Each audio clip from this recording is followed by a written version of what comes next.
En el Congreso de la Nación se está discutiendo el presupuesto 2017. Las provincias dicen y podrían tirar unos pesitos más en este esquema en donde siempre los estados provinciales discuten la voluntad que tiene el Estado Nacional de ceder un poco más de su parte.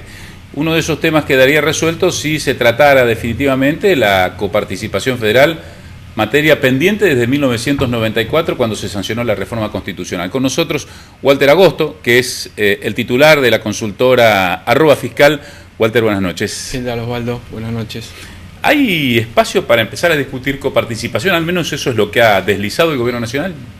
Sí, en el arranque del gobierno se estableció, digamos, en principio una dinámica distinta con respecto a este tema que estaba muy congelado en el último tiempo.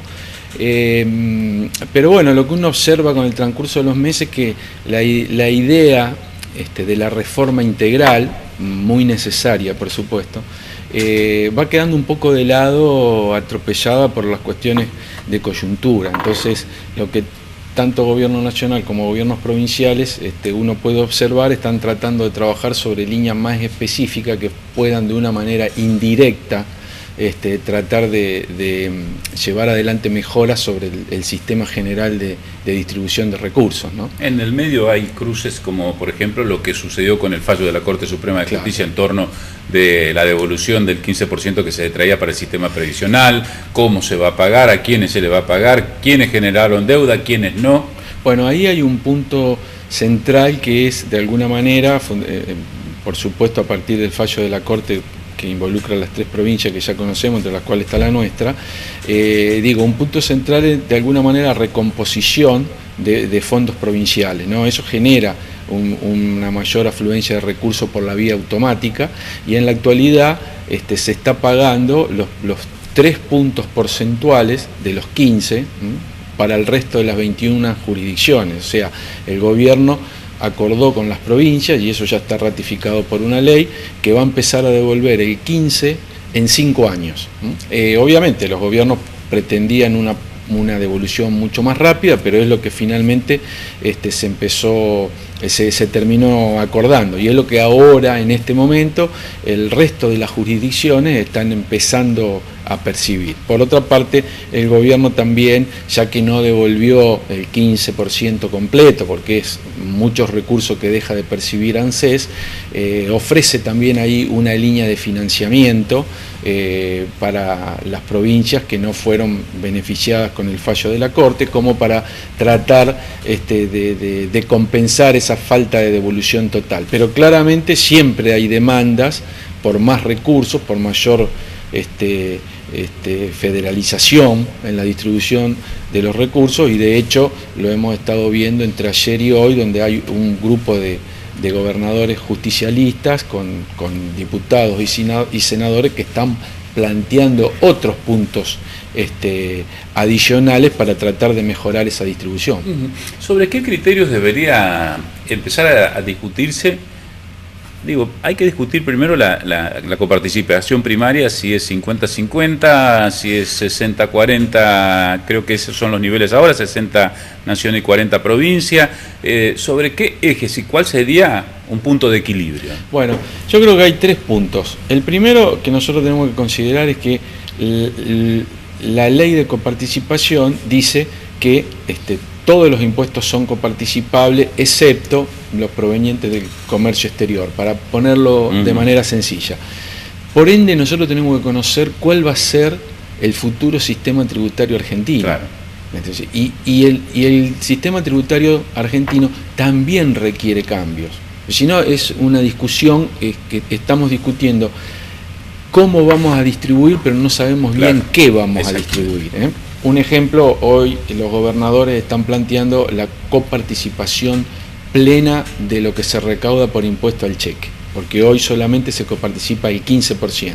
Entonces, ¿cómo va a estar formado el sistema tributario para los próximos 10 años? Es algo que Argentina tiene que tratar de resolver. Y hay algunos que están planteando la eliminación del impuesto al cheque como una disminución de costos. Exacto, ¿no? Bueno, ahí hay un problema de competitividad. Entonces, el sistema tributario tiene muchos inconvenientes. Hay una línea de trabajo en eso, entre el Poder Ejecutivo y el Parlamento, veremos si se llega a buen puerto. El segundo tema era lo que vos planteabas, la distribución primaria, es decir, cuánto va al Estado nacional y cuánto va a las provincias. Esta relación se había tensado en el último tiempo. ¿Por qué? Porque como consecuencia de la creación de impuestos de emergencia que no se coparticipaban en 2001, la torta se repartía mucho más favorablemente a la nación en detrimento de las provincias. Mientras tanto, las provincias tenían que seguir haciendo frente a un gasto que es muy importante. Entonces, esa relación tiene que buscar un equilibrio. ¿Por qué? Porque hoy la nación se queda con 75% de los recursos, pero ejecuta nada más que el 50% de los gastos. Entonces, las provincias tienen el 25% de recursos y ejecutan el otro 50%. Entonces ahí hay que trabajar para lograr un equilibrio. Y después está la distribución secundaria, es qué le toca a cada una de las provincias. Y ahí hay que buscar también y hay un otro peso equilibrio pesado que está pidiendo pista permanentemente. Bueno, entonces, el equilibrio es entre la eficiencia y la equidad.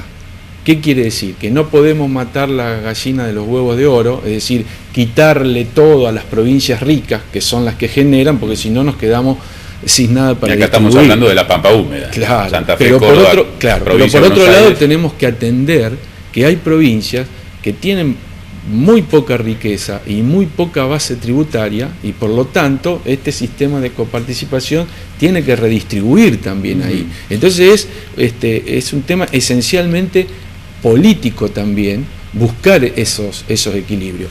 La diferencia entre la jurisdicción de mayor riqueza y la de menor riqueza, Ciudad Autónoma y Formosa, es 7 veces. Entonces, ¿cómo acortar esa diferencia? Es un desafío. En otros países federales esa diferencia no es tan amplia. ¿Ah, no? No, es 4 veces, 3 veces, pero acá está muy amplificada. Entonces, esto tiene que estar en la agenda, digamos, es lo primero que tenemos que analizar. Esta coparticipación secundaria es inclusive hasta la que empuja a aquellos que no tienen posibilidad en las provincias más pobres hacia los conglomerados que a su vez buscan expulsarlos, claro, o por lo menos retenerlos allí. Igualmente tengo que decir que el sistema actual mejora esa proporción. Si no estuviera esa diferencia que le indico de 7 veces, sería mucho mayor. Entonces, lo que pasa es que no alcanza con lo que está ahora.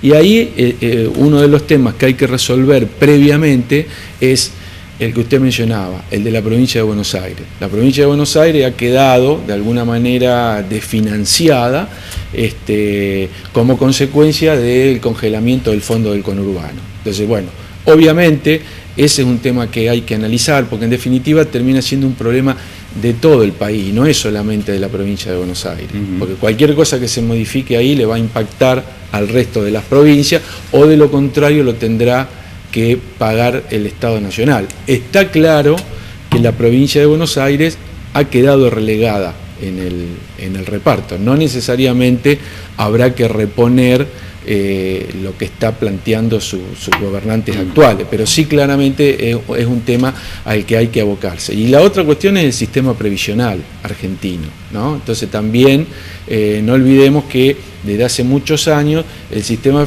previsional se sentó a esta mesa para ser el tercer actor en la repartija. Entonces ahora ya no es más nación-provincia, es nación-provincia y sistema previsional. Entonces evidentemente ahí hay que llevar adelante una política que sea de alto consenso y pensando en el mediano y largo plazo. Sí, por eso uno se pone a pensar, ¿no?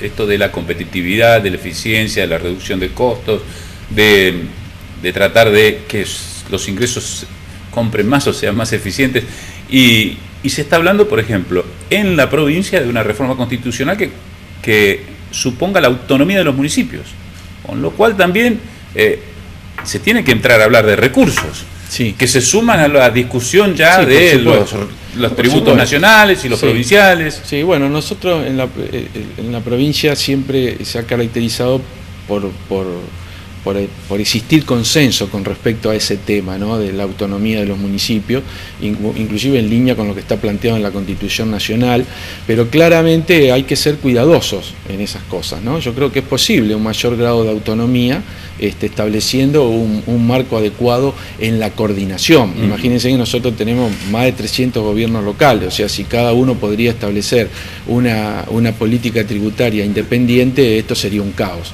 De manera que el desafío es muy importante, pero lo que quiero decir es que la envergadura de esta cuestión impone consensos políticos.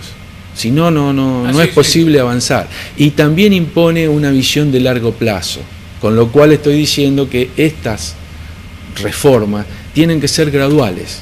Es muy difícil llevar adelante una política...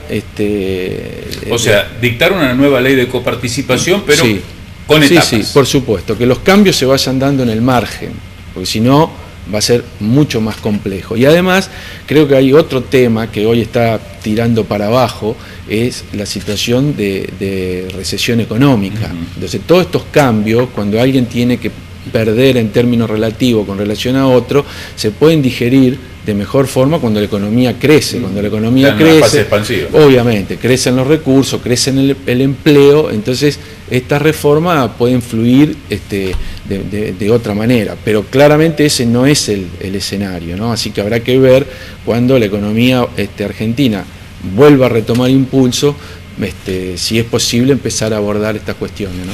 Los indicadores económicos han dado malas noticias desde principio de año hasta el presente, y hay algunos que me empiezan a cambiar, si se quiere, la tendencia. El gobierno apostó en su momento a las inversiones, después a la baja de la inflación. Cuando eso no le funcionó, hoy está apelando al blanqueo como lo que salvaría el bache, la brecha de esas expectativas a lo que realmente está pasando. ¿Cómo se plantea el blanqueo? ¿Qué posibilidades tiene de éxito con expectativas tan altas que se habían dado en torno de este blanqueo? Se habla de 30.000, 40.000 millones de dólares, es muchísimo dinero. ¿Es posible, factible? Bueno, hoy el blanqueo viene un poco retrasado, ¿no? Inclusive por lo que uno escucha, el gobierno está un poco, digamos, preocupado, en alerta. Evidentemente todavía no se han realizado muchas operaciones, pero es cierto también que este tipo de regímenes, de la misma manera que las moratorias, el ingreso, digamos, de los contribuyentes se producen sobre el final del vencimiento, ¿no? Porque también hay especulaciones, si se va a prorrogar, si no, ya estamos escuchando todas estas cuestiones en estos días. A mí me parece que el blanqueo va a aportar recursos. Esos recursos no van a resolver el problema fiscal del país, y ni siquiera van a poder compensar el costo que implica el proceso de reparación histórica a jubilados. Vos recordás, Osvaldo, que esto se planteó como una idea de decir, bueno, hacemos el blanqueo y con esos recursos vamos a financiar esto, que obviamente es un reclamo legítimo, ¿no?, del sector pasivo, pero ya te anticipo que por más bueno que sea el blanqueo, alcanza para financiar una parte de lo que se va a pagar, porque además estamos hablando de un recurso que ingresa por única vez, el impuesto a los ingresos que se blanquean, y un gasto que va a perpetuidad.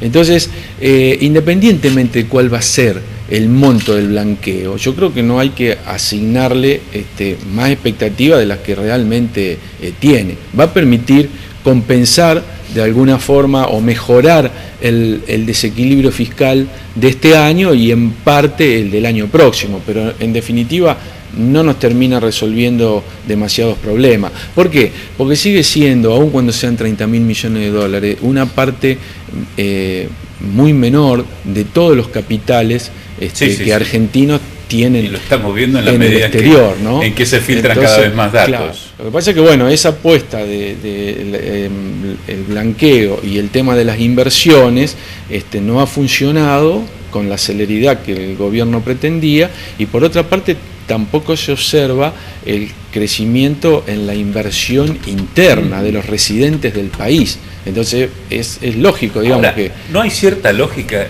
con tanto movimiento y terreno cenagoso en torno de tarifas, costos, inflación, discusión de paritarias, de que los que tienen que invertir digan, esperemos a ver obviamente, que se aquieten las aguas. Y sí, obviamente, ¿por qué? Porque aquí había a fin del año pasado un set de precios relativo que estaba muy distorsionado y que realmente no permitía la inversión genuina. Inclusive el dato central era que quien invertía luego no podía repatriar dividendos, o sea que eso prácticamente hacía inviable cualquier tipo de inversión del exterior, de manera que eso se fue acomodando lentamente y no está acomodado del todo, y obviamente los inversores están analizando con cautela esa situación. Y el tema de las tarifas, donde el gobierno sufrió un traspié, eso también ha hecho plantear algunos interrogantes. Pero bueno, a mí me parece que hay muchas cosas que se van a ir concretando de aquí a fin de año en materia de adhesiones al blanqueo, pero insisto, aquí en definitiva es la política económica interna la que va a tener que poner digamos ese mix de precios relativos para que la inversión de una vez por todas empiece a concretarse. Hasta ahora hay muchos anuncios, eso es cierto, los anuncios de inversión uno los observa, pero bueno, hay que ver cautela a la hora de la ejecución. Y a propósito de blanqueo, ¿la provincia tiene que adherir al blanqueo? Vos has estado en el Ministerio de Economía, ¿no? Hubiera sido, yo creo que si en el Parlamento el blanqueo fue una ley que se sancionó con una mayoría importante, hubiera sido bueno también que las provincias adhirieran a ese blanqueo, ¿no? O si hubieran querido adherir bajo determinadas condiciones que ya en ese momento de tratamiento de la ley se hubiera establecido. Lo que a mí me parece que no puede quedar es un mosaico donde una provincia no hace adhesión, otra adhiere, pero establece un impuesto también al blanqueo, un impuesto provincial, otra adhiere y establece otro tipo de impuesto, que lamentablemente, al menos en las provincias grandes, me parece que es lo que va a quedar finalmente, y eso tampoco contribuye. Ayuda a la nación y a la provincia. Por supuesto, porque obviamente es un escollo más para blanquear. En mi opinión, cuando uno toma la decisión de llevar adelante una política de esta, que yo obviamente en situaciones normales no las comparto de la misma manera que con la moratoria, pero cuando uno toma la decisión tiene que luego allanar el camino, porque si no uno ahí se queda en el medio, ¿no? Gracias, Walter, por estar esta noche. Gracias por la invitación. Establecemos aquí la primera pausa, estamos en Sin Ánimo de Polemizar. Enseguida, el informe 2015 del Sistema Provincial de la Defensa sobre torturas, violaciones a los derechos humanos y malos tratos, algo que nos provocó escozor cuando se presentó esta semana. Pausa y enseguida volvemos.